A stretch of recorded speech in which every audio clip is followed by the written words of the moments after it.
On va parler d'un autre club évidemment, le Paris FC, qui est un peu amour, gloire et beauté, l'arrivée des projecteurs, la famille Arnaud évidemment, beaucoup d'argent, le luxe, Louis Vuitton, etc. Donc on s'est dit, on va faire un petit point d'étape avec Tony Molina et Baptiste Vautier, un petit pourquoi sur le Paris FC. Pourquoi le Paris FC peut rêver plus grand? Regardez, c'est pas le Parc des Princes, non, c'est le Paris FC qu'on met en avant dans ce pourquoi. S'ils sont autant attendus, c'est évidemment parce qu'il y a eu le rachat par la famille Arnaud, famille la plus riche de France. Louis Vuitton, LVMH, l'argent, le luxe, le clinquant.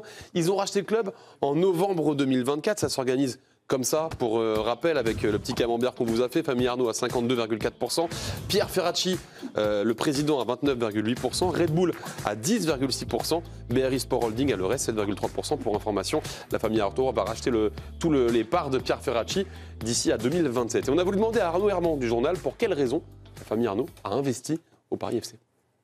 Il y a clairement une accointance de la famille Arnaud et notamment d'Antoine Arnaud pour le sport en général et le football. C'est un passionné, c'est quelqu'un qui aime beaucoup ça. Je pense qu'il y a aussi une volonté dans leur stratégie d'image, une volonté de s'insérer dans un domaine qui n'est pas le leur, c'est-à-dire le sport de plus haut niveau. À Paris, la capitale de la France, la capitale de la mode, c'est un sport qui va leur permettre d'avoir une visibilité. Alors, ils sont arrivés avec de l'argent, mais ils sont aussi arrivés avec de la patience. On a un témoin qu'on a eu aujourd'hui, c'est Jules Godin, qui joue à Charleroi en Belgique, mais il était présent au Paris FC au moment de l'arrivée de la famille Arnaud. Il a quitté le Paris FC cet été et il nous raconte. Juste qu'il y a plus de pression, surtout une pression de résultats, parce que forcément, moi j'ai entendu parler qu'ils voulaient jouer à la Ligue des Champions dans les 2 années qui arrivent. Pour moi, c'est faisable, mais après, il faut... Comme eux ils disaient, ils veulent pas griller les étapes, ils veulent vraiment faire les choses bien et avancer sereinement. Ouais, ils ont commencé déjà par investir quand même sur le marché des transferts cet été. Quelques chiffres pour vous montrer du coup où en est le projet après le mercato. Alors, par rapport aux autres promus dans l'histoire de la Ligue 1, c'est le 2e promu le plus dépensé de l'histoire. Loin derrière, évidemment, l'AS Monaco de Ribolovlev à l'époque où Falcao, Rames, etc. étaient arrivés. Mais par rapport aux autres clubs de Ligue 1 cette saison, les clubs les plus dépensiers de Ligue 1, Strasbourg a été le plus dépensier devant le Paris Saint-Germain, Marseille, Rennes était 4e, mais ils sont là. 5e avec 57 millions d'euros de dépensés, les Parisiens. Là où c'est impressionnant, si on fait le rapport achat et vente, les fameuses balances, les balances les plus négatives de la Ligue 1, eh bien c'est le Paris FC qui a la balance la plus négative de la Ligue 1 parce qu'ils n'ont tout simplement pas vendu, ils n'ont pas récupéré 1 million d'euros d'une vente, donc ils ont une balance plus négative que le Paris Saint-Germain, que le Racing Club de Strasbourg ou encore que l'Olympique de Marseille. Et comme nous l'a dit Laurent Grandcola du journal également, c'est loin d'être fini. Les gens sont très pressés, ils veulent que ça aille très très vite et pour le coup, les choses ont beaucoup avancé. Ils ont quand même mis de l'argent, ils vont en mettre encore, beaucoup, je pense. Moi, je ne sais pas les chiffres, mais ce sera des centaines de millions d'euros dans les 5-10 ans qui viennent parce qu'ils ont l'intention de rester. Je pense qu'évidemment, au mercato d'hiver, ils vont retenter des choses. Moi, ça ne m'étonnerait pas qu'ils remettent une couche sur Lucas Tassin à Saint-Etienne. Ah, ça c'est une info là par contre qu'on tient. Ou une intuition peut-être. Ah peut-être, oui, peut-être. Alors il y avait un autre sujet avec le Paris FC, c'était le stade, les infrastructures. En fait, ça a évolué aussi de ce côté-là. Ouais, ça commence d'abord à Orly, parce qu'à Orly, il y a le centre d'entraînement du Paris FC.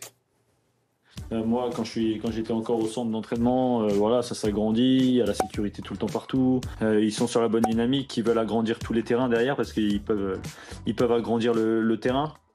Ils peuvent aussi agrandir les bâtiments parce qu'en fait c'est des algécos qui sont posés et comment dire, les bâtiments tu peux les agrandir. Quand on voit qu'ils ont réussi à changer de stade en un tout petit laps de temps, c'est incroyable.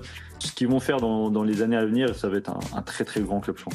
Il le disait, Jules Godin, il y a eu ce changement de stade, effectivement, l'arrivée à Jean-Bouin cet été, une solution vue comme transitoire. Ils aimeraient peut-être changer Charletti ou peut-être investir, qui sait, un jour le Parc des Princes, en fonction des municipales. Mais en tout cas, comment s'est passé ce changement, justement, de Charletti à Jean-Bouin? Regardez la moyenne de spectateurs. Évidemment, on passe de la Ligue 2 à la Ligue 1.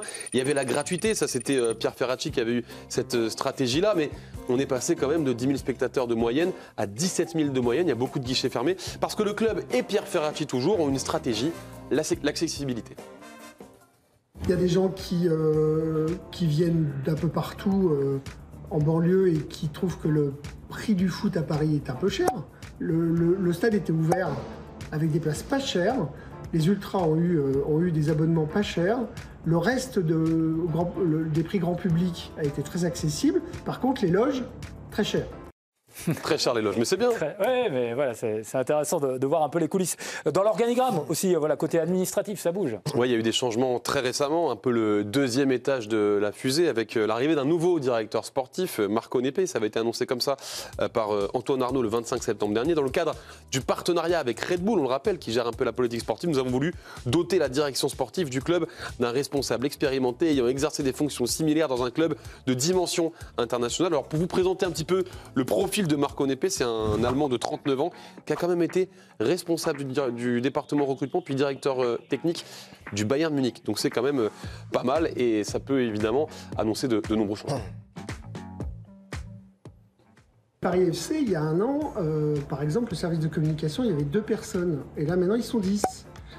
Les gens oublient qu'il n'y avait pas de directeur administratif et financier.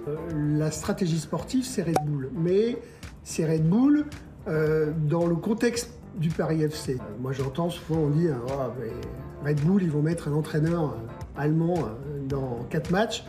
Je ne crois pas. Ils ont une vraie stratégie, à mon avis, sur la formation.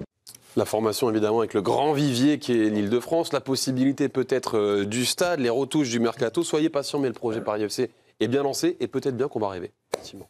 Très bien, merci Adrien.